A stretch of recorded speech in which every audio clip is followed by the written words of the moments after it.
It's difficult, I think, to go from a mobile app to a bigger brand. You often see the opposite. The real thing is not to look for something new. It's to go back to something they remember. Kids nowadays I don't think they know what the Flintstones are, right? So like, it's just parents are like, parents know. Parents exactly. sing the songs. Is this like the definitive year for you? The other part of the strategy is building a brand parents love, that they can share with their friends. And that they can trust. That they can trust, yeah.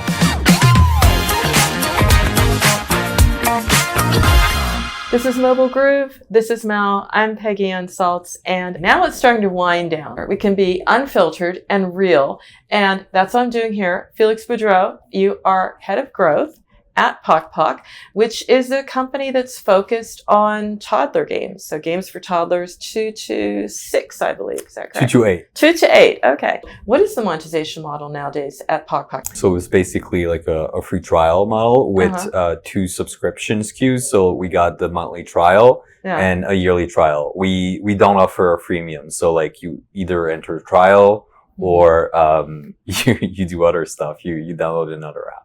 No, I think that's a good thing, because I remember when we were just starting to look at subscriptions and someone said, you know what, do not make it easy, because people will take the easy way out. And then you will find that you just wrecked your own business model. There's also another thing that we're thinking about for us, because the user is a kid and the buyer is a parent. So if they can play with it for free, then you have to add like block content and pop up paywalls. And if it's a kid, it's not the best experience. Like they don't understand what a paywall is and stuff like that. So you can do that with like a health and fitness app. Like that's great if it's an adult, but for a kid, not the best experience. So we decided we'd go with something simpler, like something cleaner. What about getting the word out there? Because of course now subscription is, I was just talking to someone. It's like, well, what do you think we're going to be talking about next year? It's like more subscriptions, because we're more accustomed to it. So it's going to get louder, crowded, not necessarily in your niche, because you know where you are, toddler 2 to 8. There's only so many companies, but again, it's rising up above the noise. Yeah, well, we're really focused on paid ads. I think that also comes with like the business model that we chose, because it's not a freemium. There is a little bit less word of mouth. We get like less downloads, less reviews than an app that would be a freemium. So that kind of pushes us a bit in the paid ads part for at least a lot of our acquisition strategy. So I think that is a lot like owning in on what parents want, like really understanding their psyche. Like that's something we spend a lot of time on. And creative, like everyone's talking about like creative as the biggest levers. Yeah, it really is. So like we spend like a lot of time thinking about that, like designing and testing. That's something we're really pushing. AI is a big buzzword. If we can save time with AI, like pushing that to have more user conversation, just like really understanding what their pain point is. And that's going to be a big part of the strategy. The other part is at Pok Pok, we're really trying to create a brand. So like it's not only the app is like the starting point. Yeah. So we're actually like spending quite a bit on social, like building a brand there. So we have like, let's say an Instagram that has almost 100,000 people that are like pretty reactive. So like the other part of the strategy is building a brand parents love, that they can share with their friends. And that they can trust. That they can trust, yeah. So that's a big part. That's a huge part of this, yeah. Just curious, new channels, different mixes, because, it's media mix for a reason. And the innovation is not necessarily in like the new amazing channel, but in the new amazing combination. It's hard to attack like marketing mix, especially with like we have like a pretty small team yet in terms of like UA, but we're growing it. Okay. So focus is extremely important. Like if you start spreading yourself too thin with too many channels too early, I've seen it happen. It's just like everyone's burnt out and the results are not there. So that's and they're not sustainable. No, that's it. You get UA, but you don't get necessarily the retention.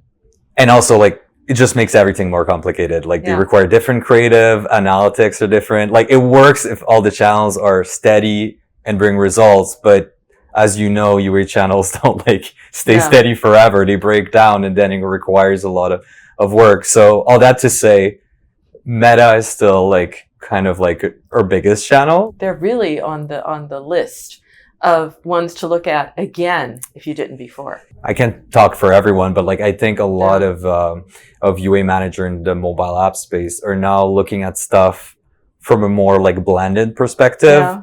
And Meta fits well within that. And it's also, there's not that many channels where you can spend like successfully like that amount of money every single day.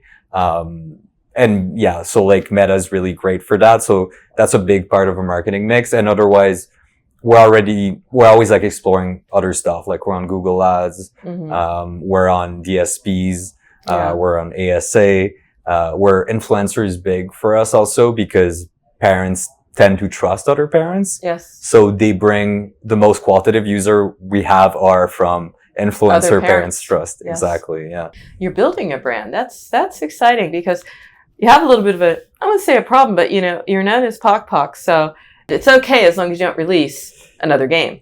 Yeah. Then you start to have issues. Like I think building a digital brand for like toddlers, like there's a lot of interesting IPs out there, but like building that trusted source of like entertainment, be it like on a more like learning game type of content, which we're doing, but then there's other avenues that we're going to explore. But it's difficult, I think, to go from a mobile app to a bigger brand. You often see the opposite, that like there's a big brand that starts an app. So there's not a lot of like blueprint for that. Like it has happened. Like I would say like Duolingo is like definitely like got out of the mobile app. That's because it's more like gamification. It is learning, but it's a game. Yeah. And also like it's part of their social strategy that they were very successful at. Like there's huge apps that like generate so much money, but they're still very much like only known on the App Store. They don't really have a life of their own outside of that, which is kind of like what we're trying to do. How far are you along in that strategy? I'm just curious. Is this like the definitive year for you? That's a good question. Like I think we really want to solidify the app, like the app model, because like we need to generate revenue, like we need to establish a good business. But I think we're getting more mature in that. We found success in that. So that's the point where we're starting to think, okay, well, what's going to be the next move? Like you said, like it can be confusing to have two games under Pok Pok. So perhaps that's not the idea, but like there's great avenues for like a kid brand when it comes to like passive content, like YouTube, TV, products, like physical products. There is, I think, an opportunity as well for, if you look at it, sometimes nostalgic IP that the parents remember. Kids don't care. Toddlers wouldn't know the difference. But I'm talking to so many marketers who say, you know what? The real thing is not to look for something new.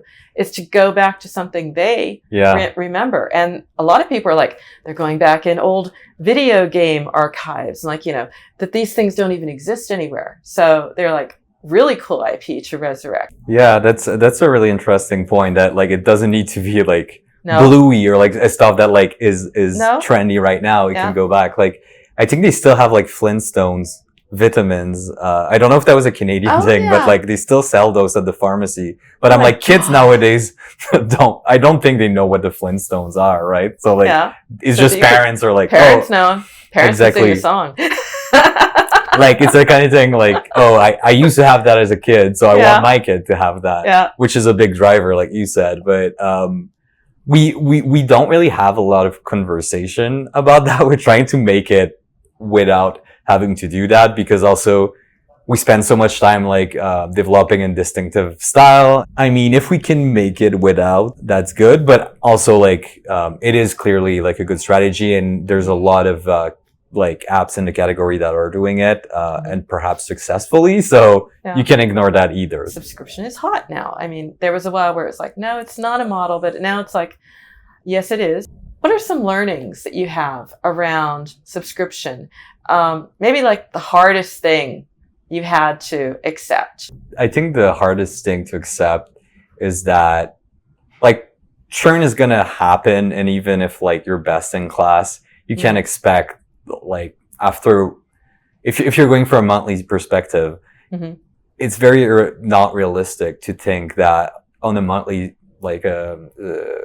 subscription you'll keep someone for 2-3 years. It's very unlikely. Yeah. So that's something you have to accept. Of course, you can move the metrics a little bit, but it's the retention is a tough part of it, but also it has so many upsides, like just being able to predict revenues a little bit. Recurring revenue is a great thing to have. It makes my life a lot easier.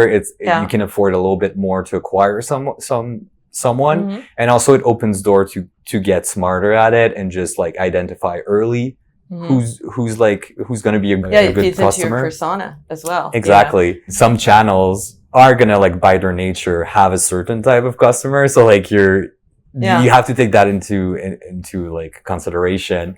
But that's part of it. And I think personally it's really fun. Like it adds a little bit more levels to it, because someone who takes a monthly subscription is not equal to someone who takes a yearly subscription. For monthly subscription, we found out that, like, at first we were looking at people staying from month to month, but a lot of those people would stay a couple months, stop for a couple months, come back. So now we're getting smarter at it and look at the unbounded retention, where they have kids, so like their kids' interests might like change, and for a couple months they don't want Pok Pok, they want something else, but they might come back to it at some point.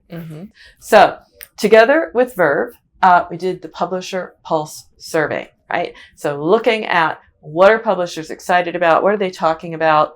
And it's one thing to do a survey, and it's another to sort of like do the reality check. So that's what we're going to do, Felix. We're going to do the reality check, right? Overrated. What are overrated trends?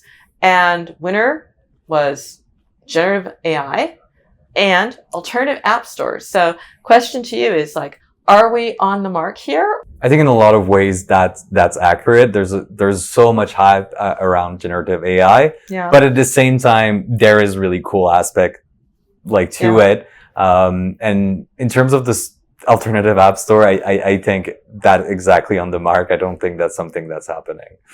Maybe it will work for like some really big publisher, but I think for like most apps, I don't see that as being something very viable. The challenge, no real surprises there. Rising acquisition costs. That is the challenge. That's what they identified in the survey.